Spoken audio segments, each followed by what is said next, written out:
Okay, now obviously Simon's set me up for failure now with such a comprehensive, wonderful presentation. Congratulations, sir. But he's also given me, because of the way we work in the school, it's also given you a flavour now for the context in which we are driving the CFW vision forward, along with all of the cross-curriculum responsibilities, which we see as basically integral to the way in which the delivery of CFW happens.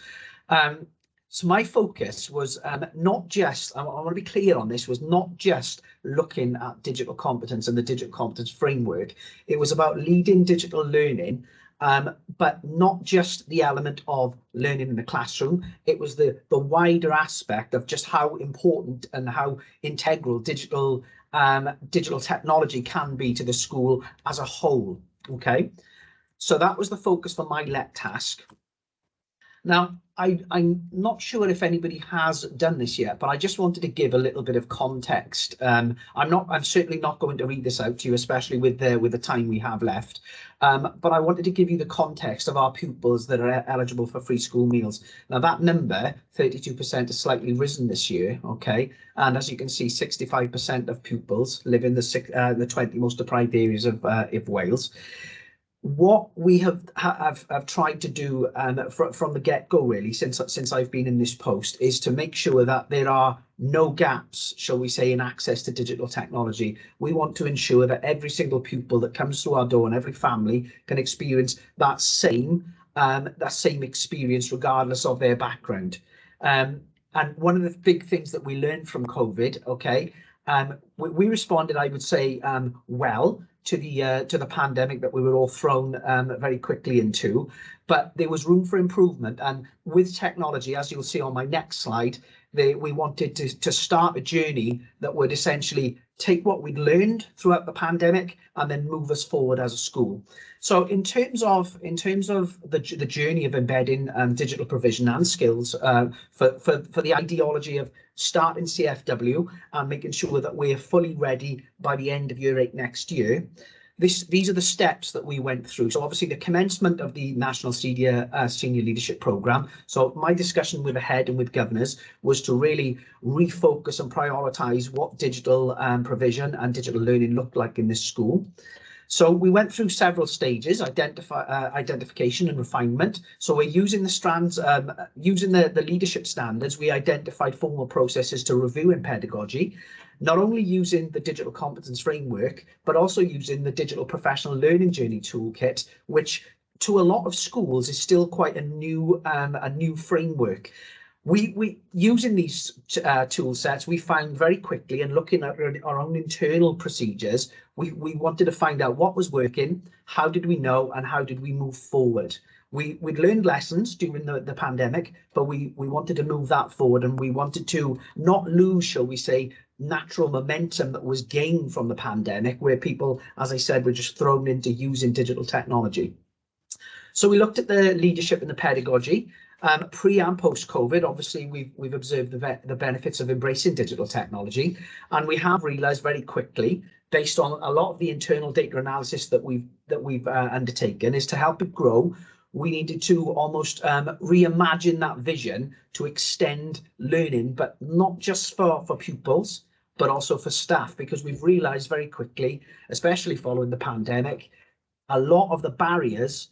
We've got a very robust programme of digital investment, but a lot of the barriers are still with regards to the way staff view themselves and their confidence levels in the uptake of using digital technology, not only in their classroom, but on some of the other platforms that we are trying to move forward as well.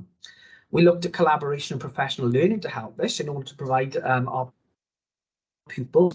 We obviously looked at digital skills curriculum, but how we move forward and working very closely with Simon in terms of how we formulated our in-house provision, our in-house offer, and what professional learning we needed to target in order to, shall we say, spread good practice and almost trickle down into other AOLEs. And then being digital technology and knowing how quickly things move, the one good thing about the CFW we've realised here is this allows us really to expand our offer and our, shall we say, our interests, the way that we can really throw our creativity into it. So we wanted to take that ideology forward of, just like digital technology, we cannot stand still. We have to be agile, and that's in terms of the way we react as a leadership group, the way we move forward with safeguarding concerns, because that's an ever-changing picture, and of course then curriculum requirements. So how do we start it? Well, it started really with a snapshot, shall we say, right across the school. So from 3 right the way up until 18. And we used lots of different methods in terms of data collection. We tried to really triangulate all of the areas that we were looking at. So we've carried, excuse the bad picture, okay, but just to show you some of the processes that we went through, we did lots of listening to learners activities where, very much like Estin will, we sat with pupils and asked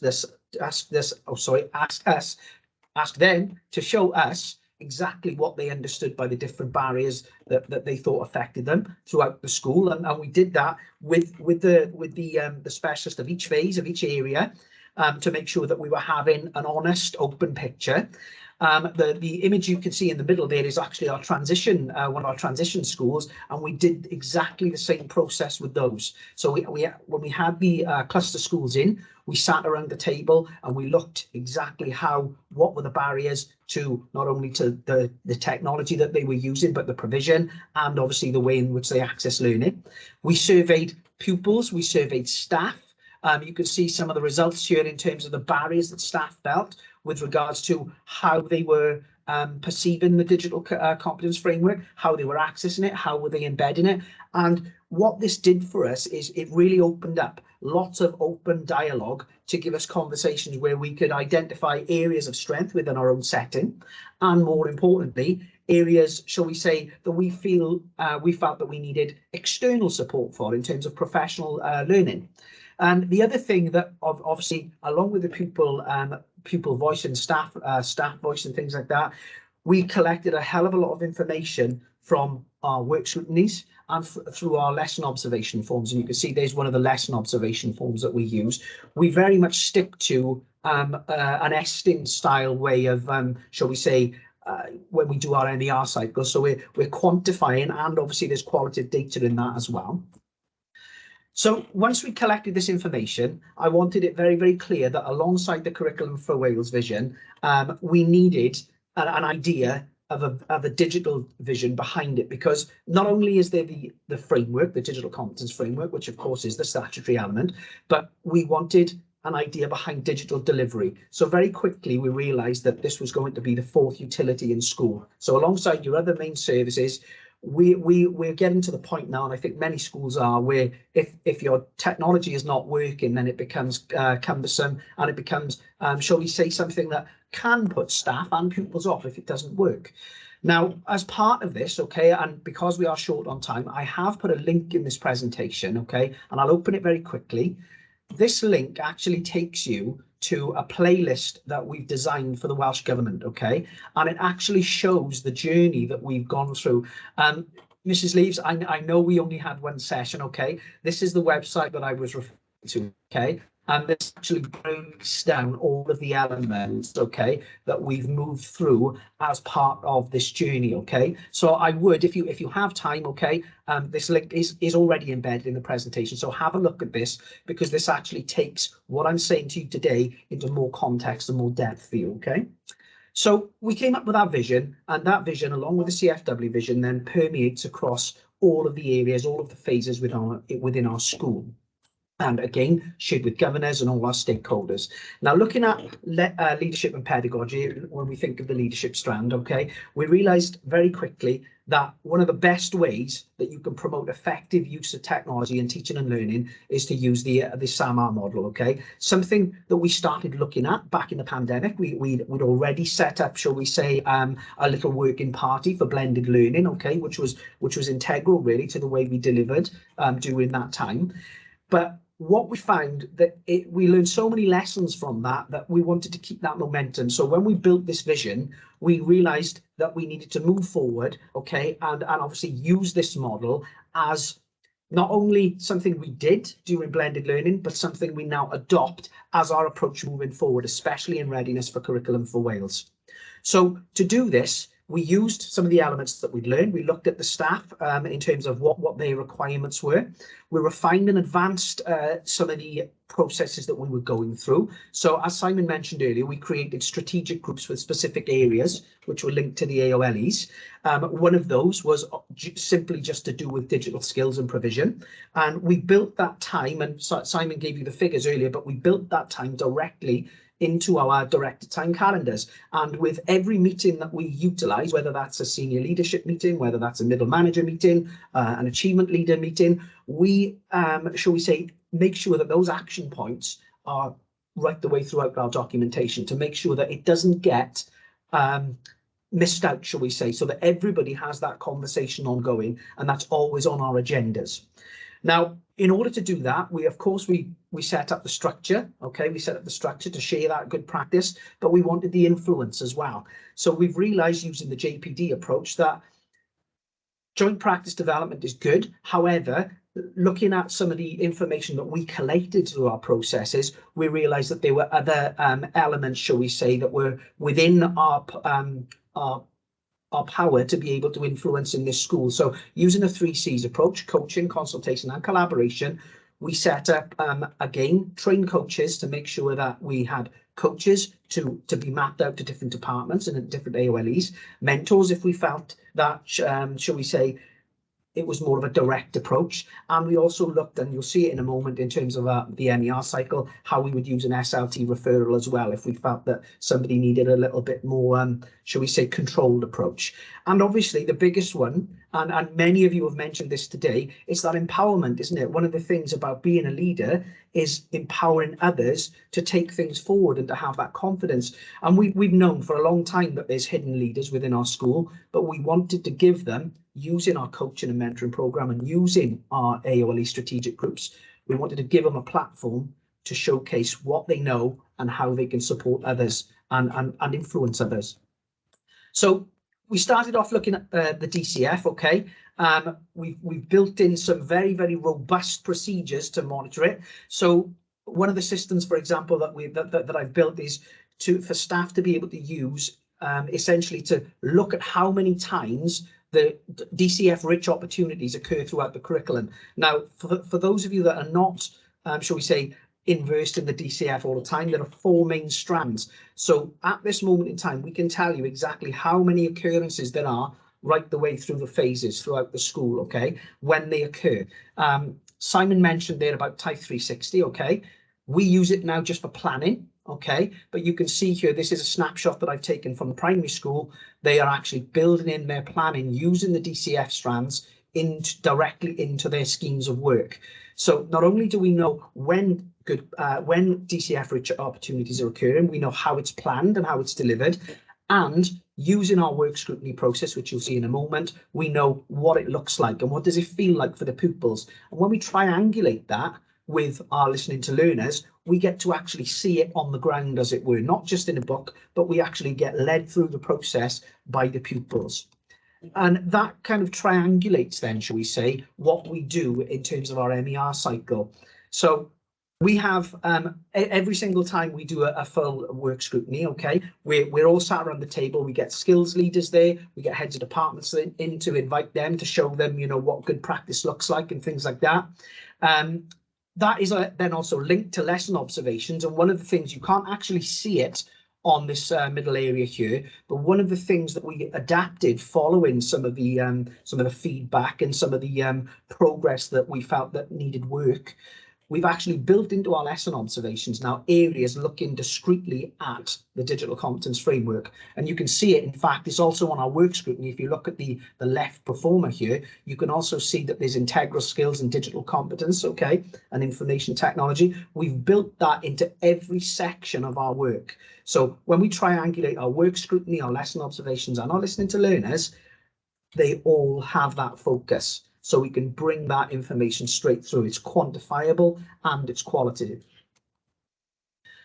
Obviously, in order to carry out this vision, we knew we needed to collaborate and utilize professional learning. And I've already hinted on a lot of this information, coaching and mentoring. We use the digital JPD, professional learning, okay? And one of the things that we do very, very well in the school, especially over the last year since we've really upped the ante on how important it is to share that practice and to support each other in the setting across phase, is we've really got this, pardon the pun, sharing is caring ideology, where even people are, you know, they're very, very forthcoming now and look what I've done. This worked really, really well in my classroom. This worked very, very well in our department or in our AOLE. So at the end of the year, we had a celebration event where the JPD showed all the brilliant work that they've been utilising.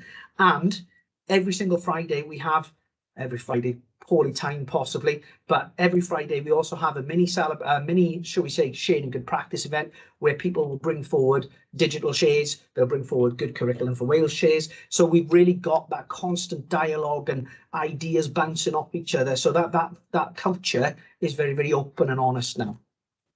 And this really is kind of what it looked like in terms of the JPDs. Okay, so I mentioned that we were looking at internal research. We were talking about external support and things like that. Our entire achievement team, okay, so our heads of years, our support staff, they all went through national certification for online safety, okay, which is really supporting them in those roles. We've had many members of staff now become Google certified educators, and obviously then lots of members of staff now looking directly at the curriculum for Wales and how even the digital competence framework has changed to, shall we say, blend in terms of progression steps into the CFW.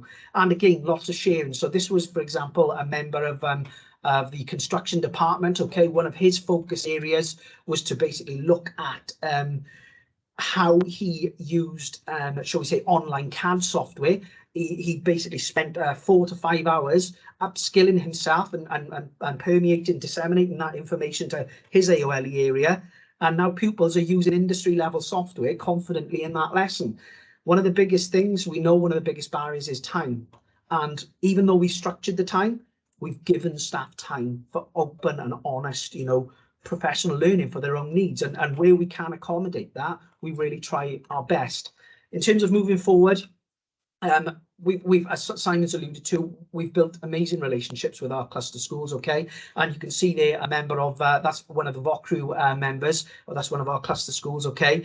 We invite, and we do the same, where we'll go into different primary schools and they'll come into us, okay, and they will do listening to learners activities. They will do shall we say, walkthroughs and lesson observations. It really, really helps because they get that flavour of what goes on here and allows us, when we go there, to share those ideas and to really triangulate that information as well. We're moving forward in terms of digital excellence. Our DCF and our DPLJ, we like to think, is good. We want to move forward. One of the big areas that we are doing as Idris Davies School 3 to 18 and leading our cluster hopefully through, we're working hard with them, is to all achieve the 360-degree safe mark. As you can see, that's the matrix there that we're utilising.